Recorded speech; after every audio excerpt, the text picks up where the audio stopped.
Okay, so good evening everyone. कैसे हो आप लोग सब? तो आज का लाइव लेक्चर स्टार्ट करते हैं। My self doctor Mansi Maurya. तो जैसे कि हमने पोल किया था कि कौन सा टॉपिक इस हफ्ते का लिया जाना चाहिए, तो चंद्रप्रभा वटी जो है वो इन दिस पोल। तो विल स्टार्ट विथ चंद्रप्रभा वटी। अब चंद्रप्रभा वटी, ठीक है, ये किसने किसने नाम सुना है अब तक, या किसी को पता है स्पेसिफिक इसका यूज़ यहाँ पे करते हैं? कभी किसी ने यूज़ किया है, अपने से कोई बता सकता है? So let's start it. तो यहाँ पे जो चंद्रप्रभा वटी मैंने ली है, ये रेफरेंस है भारत वैशिच्य रत्नाकर से, जिसका एक्चुअल रेफरेंस है शारंगधर संहिता का। Yes ma'am, okay. तो आप लोगों ने सुना है चंद्रप्रभा वटी के बारे में। तो मुझे यहाँ कोई ऐसे चलिए एक इंटरेक्टिव लेक्चर रखते हैं। अगर आपके पास कोई नॉलेज है तो आप मुझे बताइए, मेरे पास जो है वो तो मैं आपको शेयर करने ही वाली हूँ। बट ऑब्वियस, जब तक हम ये सारी चीज़ें कर रहे हैं तब तक लिंक सबको फॉरवर्ड कर दीजिए, ताकि और लोगों को पता चले कि एग्जैक्टली चंद्रप्रभा वटी में थोड़ी बहुत चीज़ें और एक्स्ट्रा क्या है।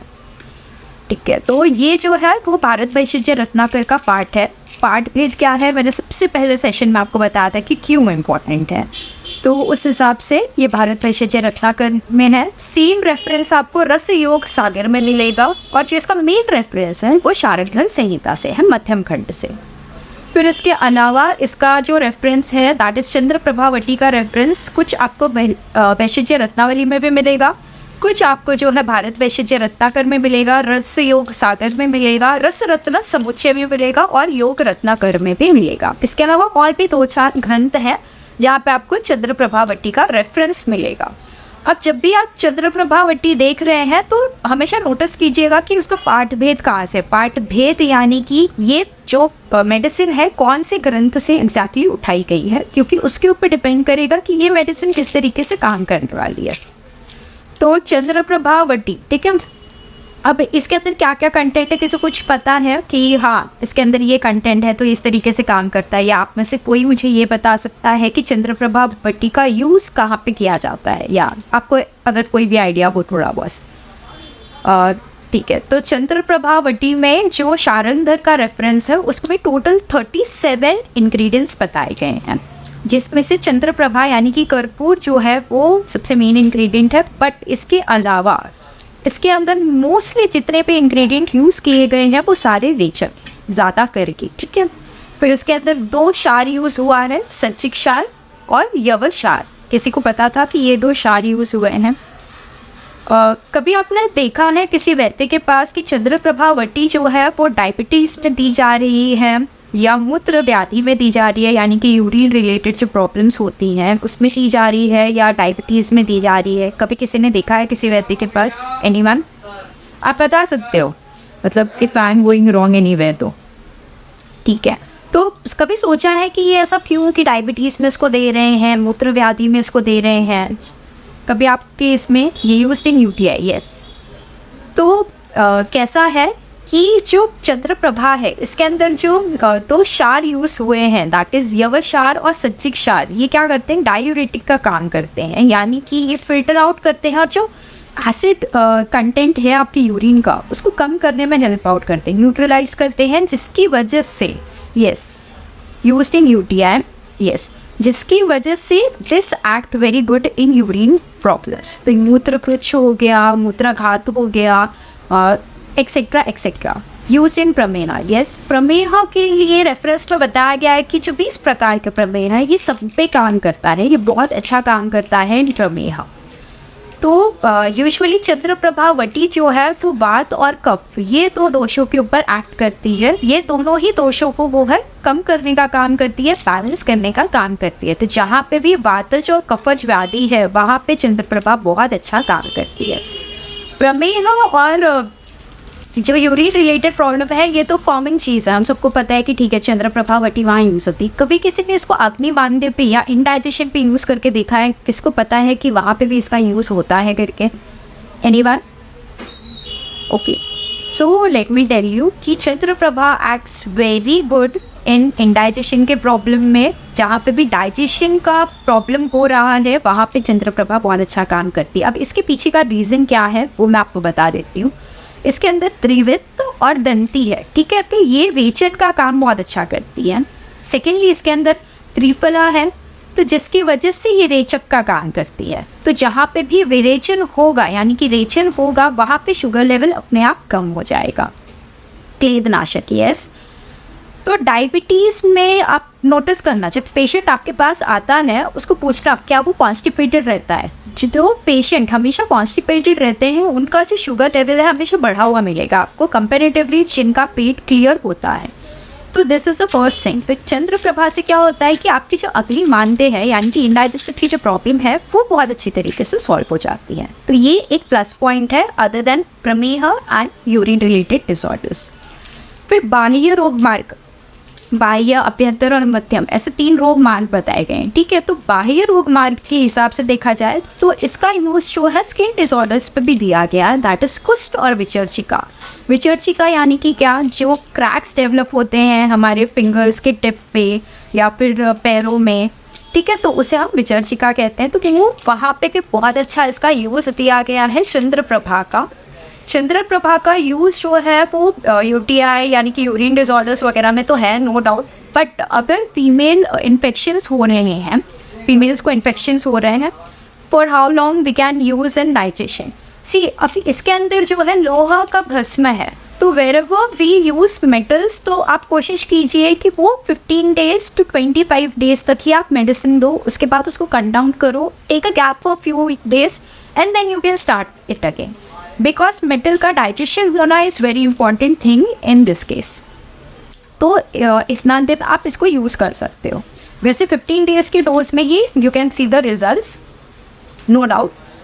फिर इसके अलावा ग्रंथ में ये भी दिया हुआ है कि श्वास कास यानी कि जो ब्रीथिंग डिसऑर्डर्स है वहाँ पे भी इसका यूज़ बहुत अच्छा बताया गया है, अदर देन मूत्र व्याधि एंड प्रमेह। फिर इसके अंदर जो दंती और रेचन है, दंती और त्रिवृत्त है, तो वो क्या काम करता है, अपान वायु को निकालने का, मतलब उसकी जो मार्ग बिगड़ गई है उसको वापस सेटल डाउन करने का काम करती है, जिसकी वजह से विबंध यानी कि जो कॉन्स्टिपेशन है उसको तोड़ने का स्टार्ट हो जाता है काम। फिर उसके बाद इन्फ्लेमेशन जहाँ पे भी है यानी कि बहुत ज़्यादा दर्द हो रहा है, रेडनेस है, स्वेलिंग है, उसको भी कम करने का काम करता है ये। तो इसके अंदर के कौन से ऐसे ड्रग्स हैं, तो इसके अंदर जो कर्पूर है, मुस्ता है सॉरी कर्पूर है, मुस्ता है, गुकुल है, शिलाजीत है, ये क्या करता है, ये एंटी इन्फ्लेमेटरी का काम करता है, एनाल्जेसिक का काम करता है, वहाँ पे पेन और स्वेलिंग को जो है रिड्यूस करने का काम करता है। अब मैं आपको इन डिटेल क्यों बता रही हूँ कि ये जो है वो स्पेसिफिक इस तरीके से काम करता है, ये जो है वो स्पेसिफिक इस तरीके से काम करता है, क्योंकि जब भी आप कोई भी मेडिसिन ले रहे हो, ठीक है, अब जैसे आज हम चंद्र प्रभा ले रहे हैं, अब इसके अंदर 37 ड्रग्स हैं, तो 37 ड्रग्स उन आचार्यों ने कुछ सोच समझ के डाले होंगे। तो जब भी आप पढ़ते हो कोई भी ड्रग तो जस्ट नॉट रीड कि इसको यूज़ कहाँ पे करना है, क्योंकि बहुत बार ऐसा होता है कि हम सोचते हैं यहाँ पे ग्रंथकार ने लिखा है कि प्रमेह में देना है, यूटीआई में देना है, इसमें देना है, उसमें देना है, बट क्यों देना है? अगर मैंने इसके बदले इसको कहीं और यूज़ किया तो, अब जैसे मैंने आपको बताया कि ये अग्निमांद्य में या इंडाइजेशन की इसमें कॉन्स्टिपेशन में भी ये अच्छा काम करेगा। अगर सपोज आपके पास डायबिटीज़ का पेशेंट आ रहा है, वो कंप्लेंट दे रहा है कि मुझे बहुत ज़्यादा कॉन्स्टिपेशन भी रहता है, उसका पेट प्रॉपर्ली साफ नहीं हो रहा है, तो आप वहाँ पे दे सकते हो ये। तो इस तरीके से ये काम करेगा। तो जब भी आप कोई भी पार्ट पढ़ रहे हो तो आपको पता होना चाहिए कि उसके जो स्पेसिफिक इंग्रेडिएंट्स दिए गए ना वो वहाँ क्यों मेंशन किए गए, वो किस तरीके से काम करेंगे। तो जब आपको पता होगा कि ये इस तरीके से काम करेगा तो आपके लिए एक ड्रग को पढ़ना और जब भी आप ट्रीट करोगे तो वो चॉइस ऑफ ड्रग लेना बहुत ज़्यादा ईजी हो जाता है। फिर आपको रटने की ज़रूरत ही पड़ेगी कि चंद्र प्रभावती यानी कि प्रमेह और मूत्रवाद क्यों, उसके अलावा भी आप इसको यूज़ कर सकते हो। अब जैसे इसके अंदर लोह भस्म है और शिलाजीत है, तो ये क्या करता है, बल्ले देने का काम करता है, दैट इज आपकी ताकत को बढ़ाता है। अब डायबिटीज़ में क्या होता है, धातु का क्षय होना स्टार्ट हो जाता है, तो वहाँ बल्ले की सबसे ज़्यादा ज़रूरत होती है। तो this is how it helps in diabetes. Secondly it reduces fatigue, anxiety problems, इनको भी ये टैकल करने में हेल्प आउट करता है। Again plus point for diabetic patient. तो this is how it acts on 20 type of प्रमेह, जो 20 प्रकार बताए हैं उसमें ये इस तरीके से काम करता है। फिर इसको कहाँ नहीं देना है, अब देना है ये तो हम सबको पता है, कहाँ नहीं देना है ये किसी को पता है, अब तक किसी ने जाना है कि कहाँ नहीं देना है। Okay, so I let you know कि गैस्ट्रिक अल्सर्स में नहीं देना है आयरन सप्लीमेंट में। जो पेशेंट है यानी कि जो ऑलरेडी आयरन ले रहे हैं उनमें नहीं देना है। क्यों? क्योंकि इसके अंदर ऑलरेडी लोहा भस्मन है, आयरन सप्लीमेंट पे है पेशेंट, तो आयरन बढ़ जाएगा। ठीक है। फिर सेकेंडली गैस्ट्रिक अल्सर्स में नहीं देना है। क्यों नहीं देना है? क्योंकि इसके अंदर जितने भी द्रव्य यूज़ हुए हैं जैसे कि पिपली मूल हो गया, पिपली हो गया, ये सब बहुत ज़्यादा उष्ण तीक्ष्ण होते हैं, तो बहुत ज़्यादा उष्ण तीक्ष्ण द्रव्य आपको वहाँ पे नहीं देने हैं।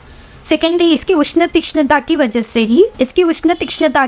ही ये प्रमेह के अंदर जो क्लेद उत्पन्न होता है बहुत ज़्यादा, उसको रिड्यूस करने में ये हेल्प आउट करता है।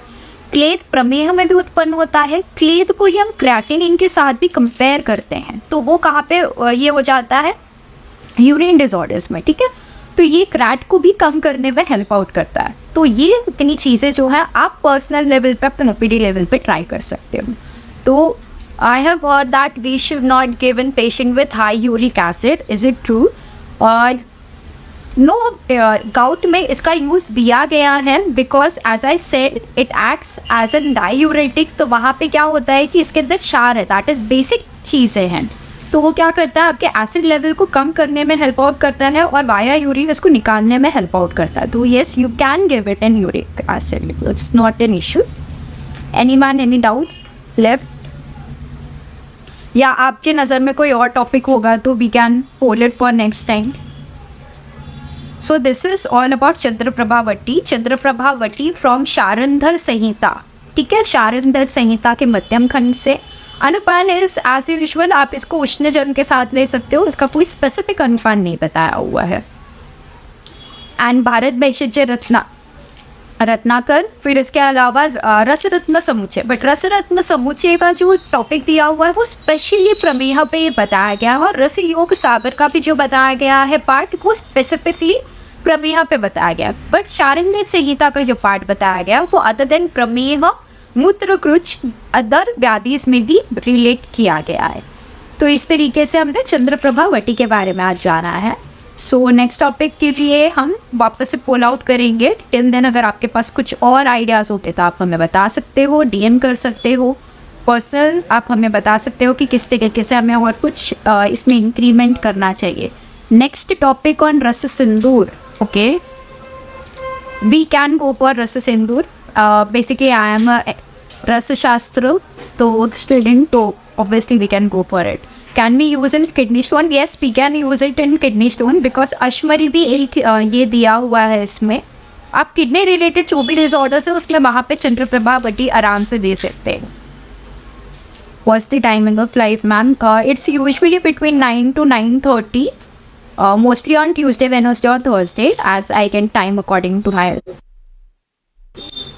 Okay. So we'll see you in the next lecture. Thank you.